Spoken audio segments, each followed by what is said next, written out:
It's fantastic to see so many of you here this evening. Thank you very much for your interest in the college. Thank you for your standing. We do have live streams going on as well in both the boardroom and the lecture theatre, so thank you if you're watching this live streamed as well.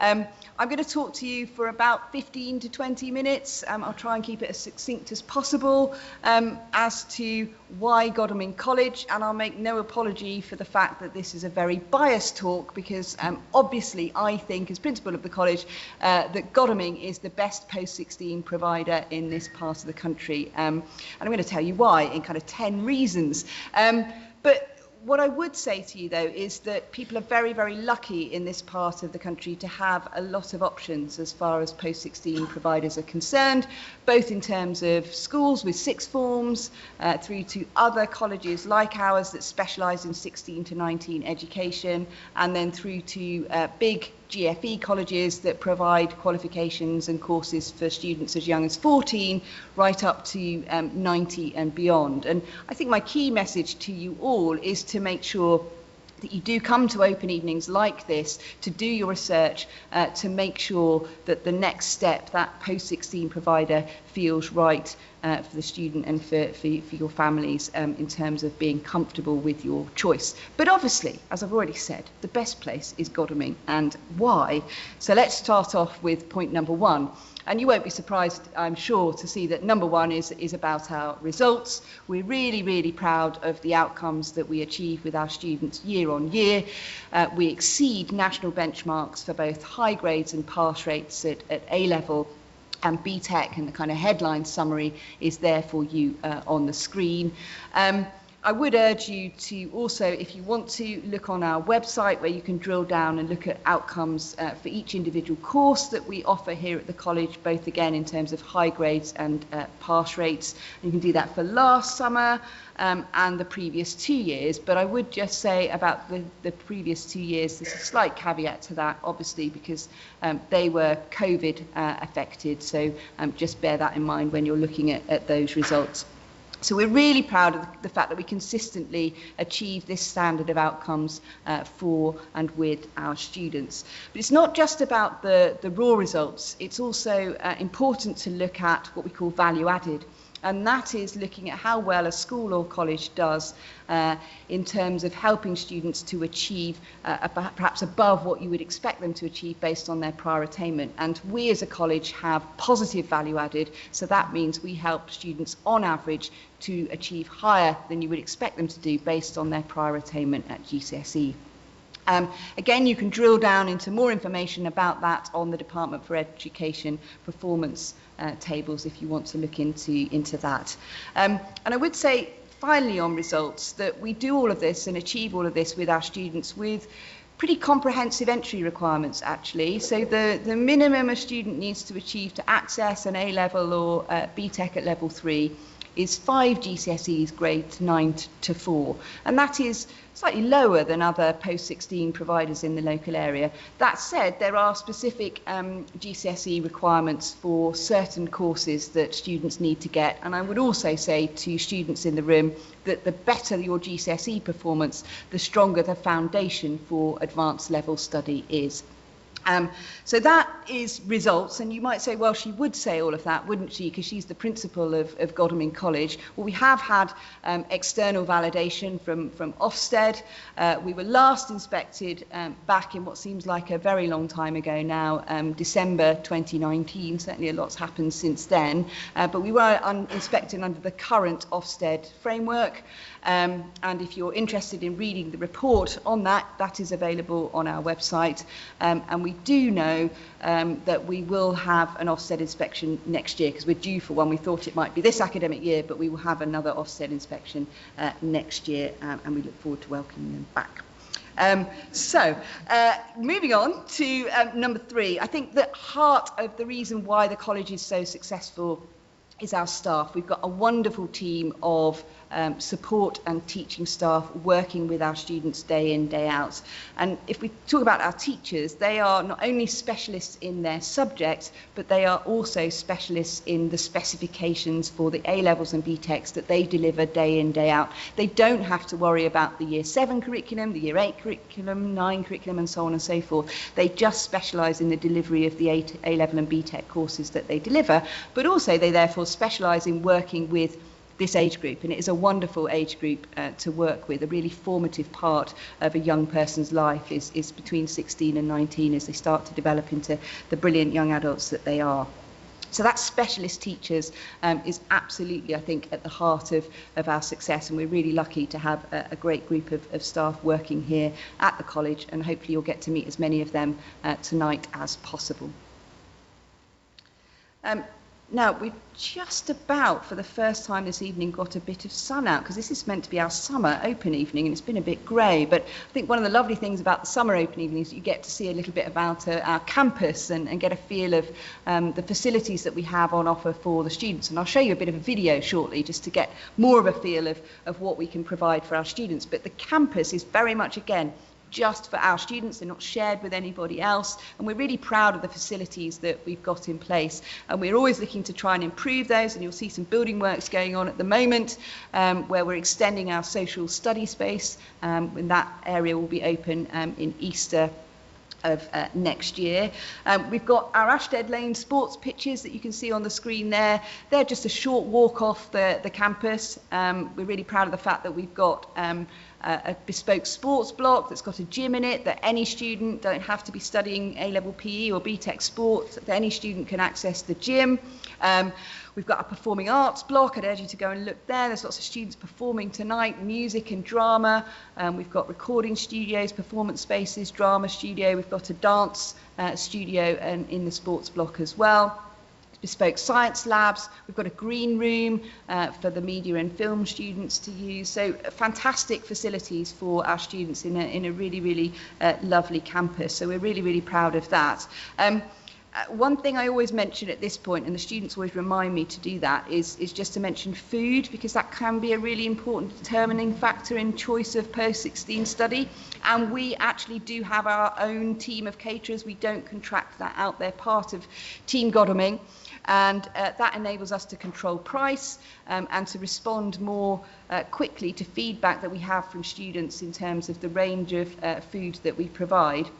And the other important point to note is that Godalming College has both a Costa Coffee outlet and a Starbucks outlet, so if that could be the deal breaker. But go and have a little look at the canteen area and get a sense of the facilities there, because we're proud of that too. And the point 5 that I wanted to mention is, again, something I'm really proud of as principal of the college, and that's our unique enrichment programme. We've put a lot of time and thought into making this right for our students, and I think it's a real unique part of the offer for Godalming College students. Because look, the vast majority of students nationally do 3 courses at advanced level, whether that be A-levels or BTECs or a combination of both.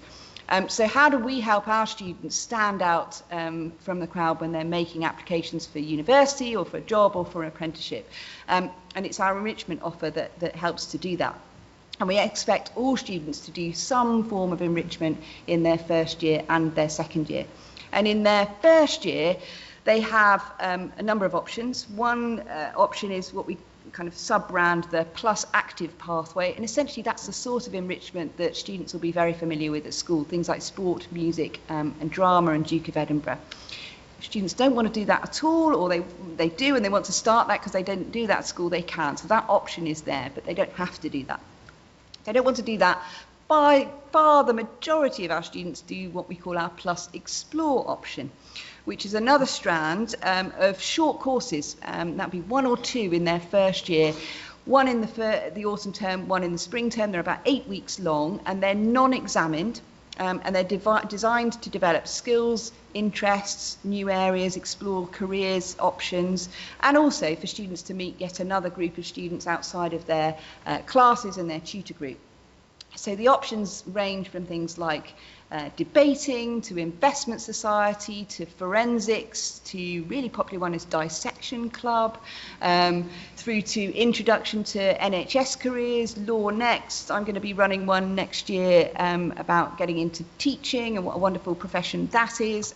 So there's all sorts of options for students to choose from, and we make that bespoke to the students. We kind of look and gauge students' interests. So that's, I think, a real strength of the college offer. In the second year, we do expect students to carry on with some form of enrichment, so they might carry on with their sport, music or drama. There is also a small suite of qualifications on offer to students in their second year. So by far the most popular of that is something called the Extended Project Qualification, the EPQ. Great qualification in the sense that a student can pick a research topic that might be related to one or more of the subjects they're studying, or something completely unrelated, to come up with this research question, write it up in either a 5,000 word report or produce an artifact, and they have to present their findings. So it develops a whole range of skills that are really good life skills, but they're also really good for students who are perhaps thinking about going on to university, because it very much develops the skills for the dissertation part of the degree course. So that's a kind of whistle-stop tour of our enrichment offer. If you want to find out more, there's staff over in the Information Centre tonight, happy to answer questions on that, and there's also more details on our website. Point 6 is, again, something that's really important to us here at college, and that's the emphasis we place on learning. Obviously learning the content of the specifications for the qualifications that the students are studying, but also we place emphasis on helping students to be better at the process of learning. So reflecting on how they're approaching their learning, how they respond to feedback, not being afraid to make mistakes, because we all know the best way to learn is through making mistakes, but how are they learning from the feedback from their staff and then putting that in place for their next piece of work, their next assignment. So that emphasis on learning and how they manage their time outside the classroom is a key part of the work that we do with our students. But the emphasis on learning also applies to staff as well. So we have a very comprehensive inset programme for all staff here at the college.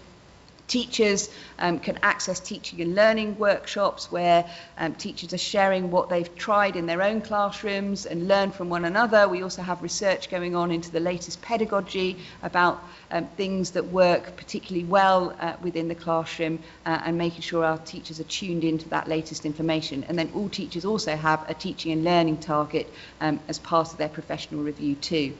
And from my perspective as the principal of the college, I'm constantly looking to learn and improve and get better at what I do, because I think the moment I decide that I know all the answers is the moment that I need to leave the college, because I don't think it's healthy unless we want to constantly learn. It's a really good life skill, and that's part of the ethos of the college.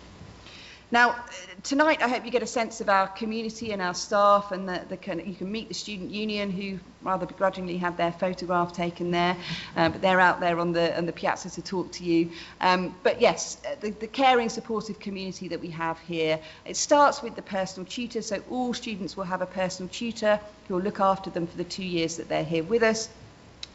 Firstly, helping them to settle in and make that transition from school to college, right through to supporting them with their application for whatever next step they may have. And then we've got a wraparound of support staff here available for students should we need them. We have support officers to work with the students, the senior tutor team, but also we've got a health and wellbeing manager, Holly, who's a qualified mental health nurse. She's here this evening should you wish to talk with her. We have a wellbeing practitioner as well, and counsellors to help students should they need help with their mental health. So that support is here for our students too. And we also have a fabulous learning support team. Again, they're here over in the ILC if you want to chat with them, supporting students that need it with special educational needs, but also they're there as another group of staff to work with students if they want help with essay writing skills or time management. They can access that team too. So that support network is really, really crucial. Another part of our support network comes through our progression team as well. So led by Adam, our Director of Progression, he leads the team there to support students with understanding what their options are for their next steps. So more broadly, the employment, university and apprenticeships, but then helping them on an individual basis. That team is available for students to make careers appointments, and also to just help them with their research. This morning, our first years were all in for a progression morning where they're looking at their personal statement, finalising their plans for their work experience, work-related activity. So that emphasis on progression in the next step is there. And then we've got a bespoke team called our Aspire group that work with students who are applying to the competitive universities, so Oxford, Cambridge, but competitive courses, things like medics, veterinary, dentistry. There's bespoke help with the additional requirements of that interview process and application process. Equally too, other niche courses that are very competitive, things like drama schools, music conservatoires, there's specialist help for students there. And I've put some data on the table, because I think, on the screen there, because I think this is some of the data I'm most proud of. We get it back every year from the Higher Education Statistics Agency, and it tells us how well former Godalming College students do when they graduate. Apologies, we haven't got the 2023 data, because we normally get it kind of a year in lieu, but we haven't had the 2023 data. We would normally have it by now, but apparently it's now been delayed. I don't know the reason why. We'll get it in August, so we'll update the website with that information. But so this is for the graduates of 2022, and you can see 90.1% of former Godalming College students, when they graduated, achieved a first or a 2-1, which is better than any of the sector averages. And for me, that is evidence of the all-round experience that we provide for Godalming College students, helping them to be successful with that next step of higher education, should that be their next step. Right, I promised you I was going to show you a little video of our campus, so here we go.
Was filmed by one of our former students, because we do like to keep in touch with our alumni, and they come back and talk to our students about what it's like now to study courses or to work in a particular job. So look, final 2 points from me very quickly. Point number 9, why Godalming, is the wide range of courses that we've got on offer, and it's really important, as I've said already, to get out there tonight and speak to as many of the departments and the students in those departments, as well as the staff, to find out more about the courses. So I'd urge you to do that, and we can pretty much put together any combination of subjects for students so that the programmes are individually suited to each individual student. And then finally, the stepping stone from school. I think every student will have to make a change at 18, because that's when compulsory education ends. Some students have to make that change at 16 because they don't have a school sixth form, but I passionately believe making a change at 16 helps students to be more confident to face their next change when they have to do it at 18. And that's why I've always worked in sixth form colleges. I started my career hundreds of years ago at Farnborough Sixth Form College as a geography teacher, and then I've been really proud to be principal of Godalming College since 2016, because I love working with this age group, and I really do believe this is the best environment for students. So that's why Godalming in a nutshell. Just finally, next steps. Look, our applications are now open. If you've loved seeing us tonight, we would welcome an application from you. The deadline is the 11th of November at midday. I would just urge you to get your applications in as soon as possible. We have been oversubscribed and last year, and so it's important that you understand that. We have got more information on our website about our admissions policy, or if you want to ask me a question, or Ollie is circulating, he's watching with others in one of the online areas to ask me or Ollie any questions on that. And then just very quickly, students after they've applied will be invited for a course advice session where we have a discussion about courses, and then it culminates finally the kind of admissions process in students coming for a taster day in the subjects that they've picked. And we've got that happening for our students who are joining us this September, happening tomorrow and on Friday. So that's a whistle-stop tour of our admissions process, but more information from people also up in the information centre. Thank you so much for listening and for your interest in the college. I really appreciate it. Enjoy the rest of your time here this evening. Thanks very much.